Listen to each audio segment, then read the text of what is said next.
The Chrysalids, Chapter 4, Part 1. This was a time when I passed from a placid period into one where things in my life kept on happening. There wasn't much reason for it.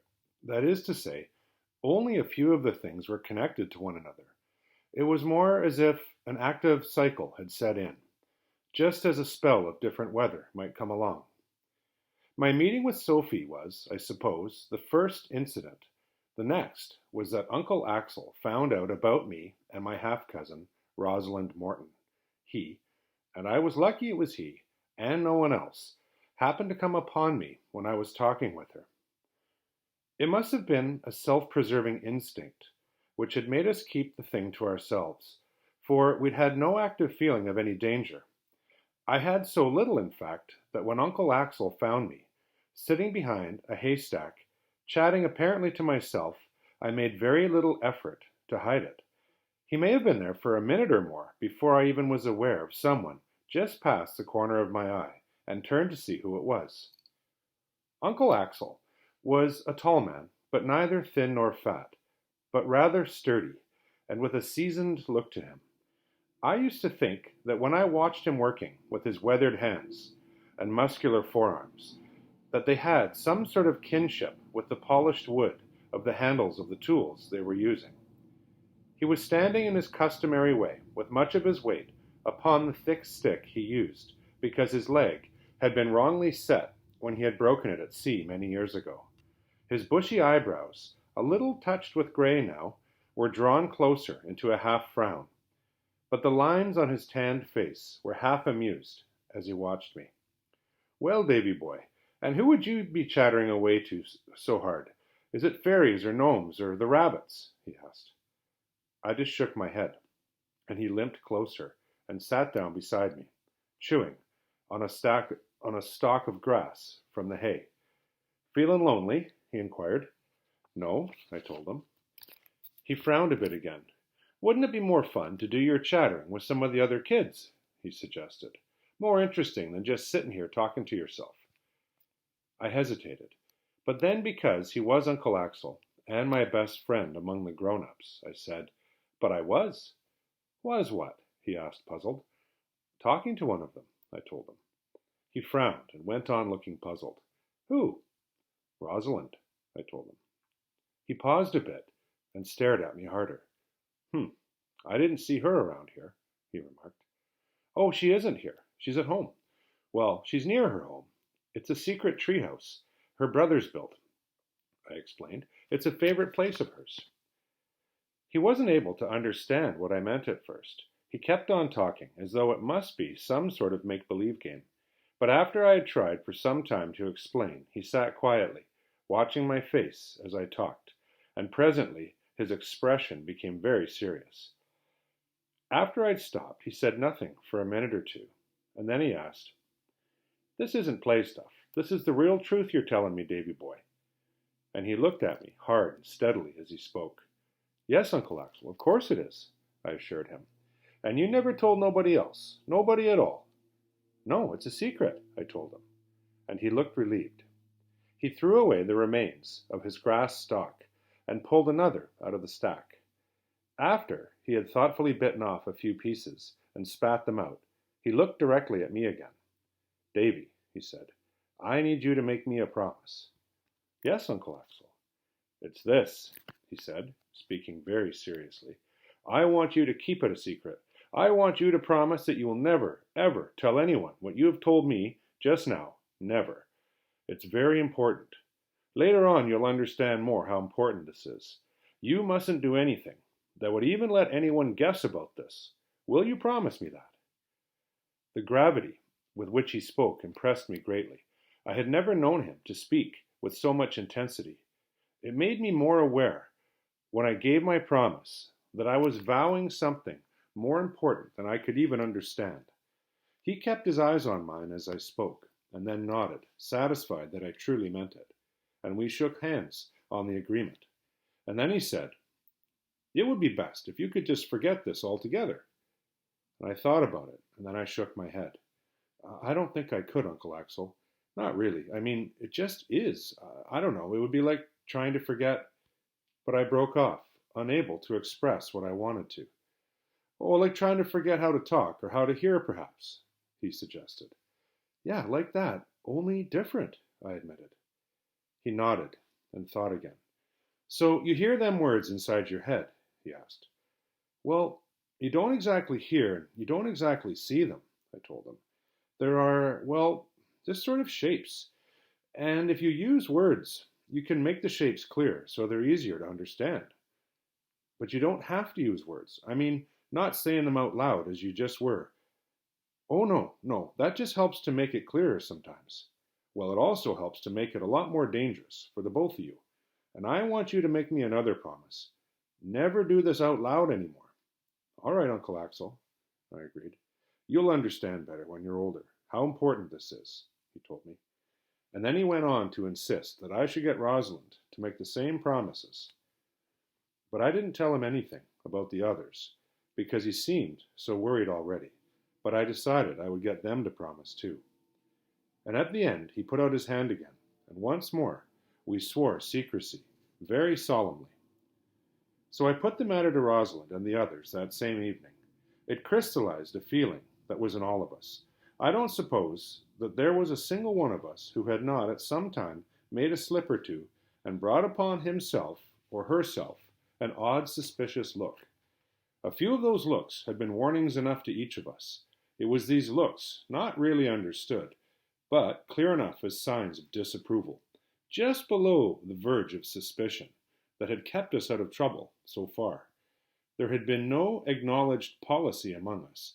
It was simply that as individuals we had all taken the same self-protective, secretive course.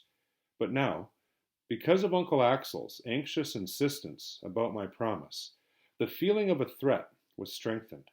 It was still shapeless to us, but it became more and more real. Furthermore, in trying to convey Uncle Axel's seriousness to all of them, I must have stirred up an uneasiness that was in all of our minds, for there was no disagreement.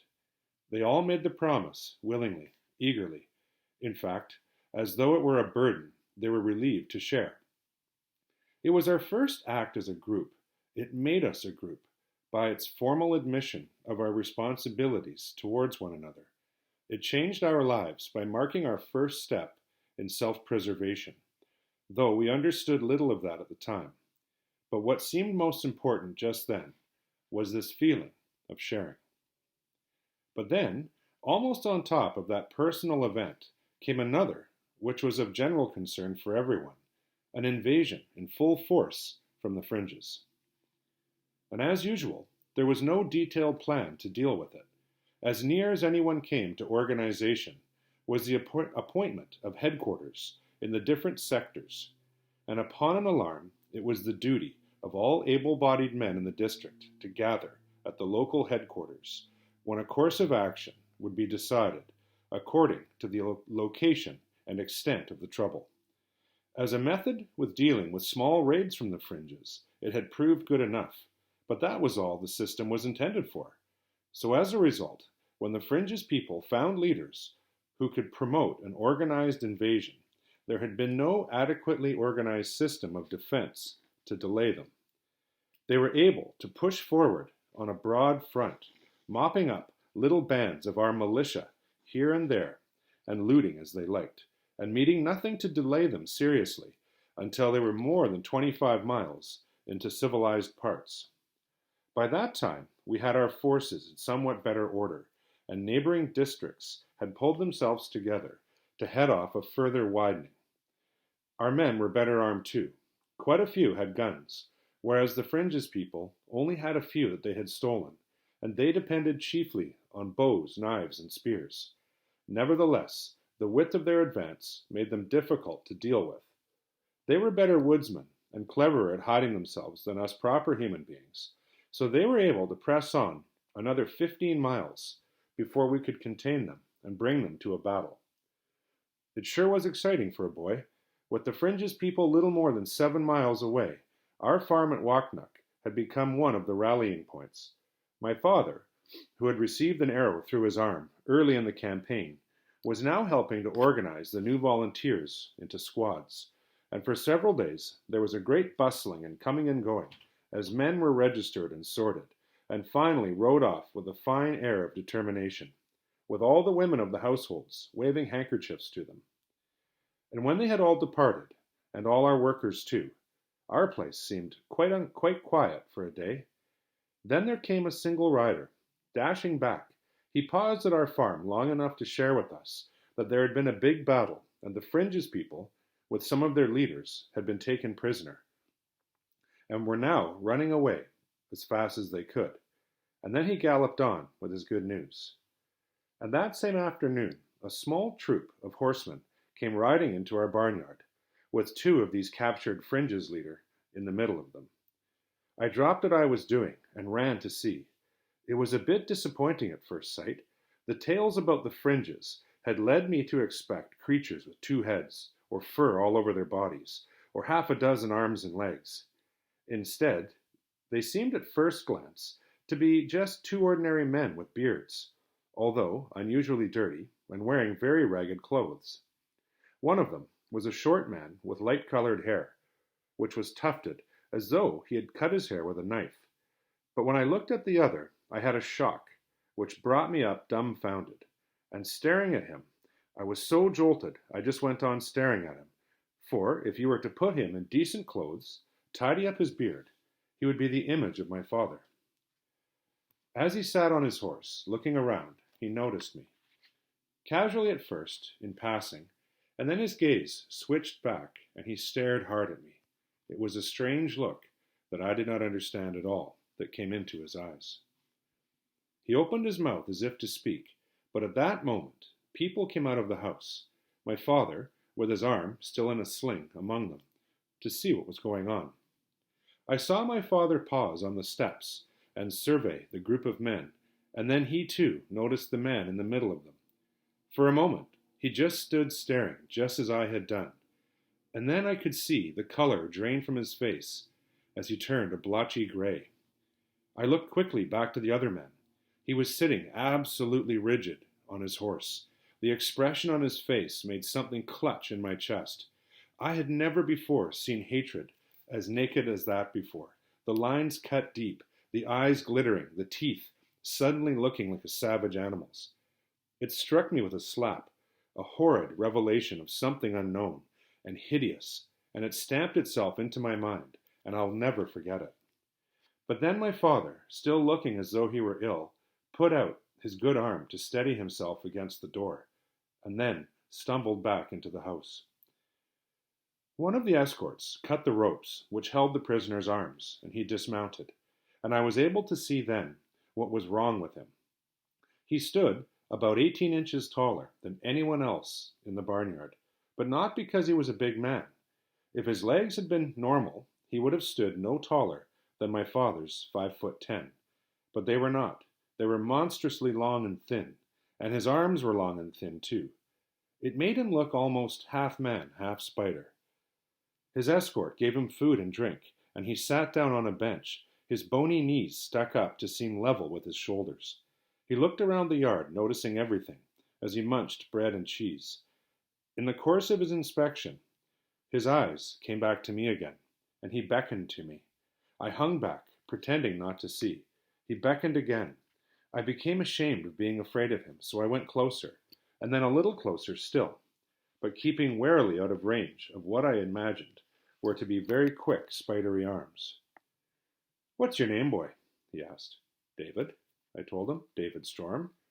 He nodded as if that were satisfactory. "That man at the door, with his arm in a sling, that would be your father, Joseph Storm." "Yes," I told him. Again he nodded, and he looked around the house and the outbuildings. "This place, then, would be Wauchnuck?" he asked. "Yes," I said again. I didn't know whether he would have asked more, for at that point someone told me to leave, and a little later they all remounted and soon moved away, with the Spider-Man and his arms tied together once more. I watched them ride off in the direction of Kentuck, glad to see them go. My first encounter with someone from the fringes had not after all been exciting, but it had been pleasantly disturbing. And I heard later that both of the fringes men managed to escape that same night.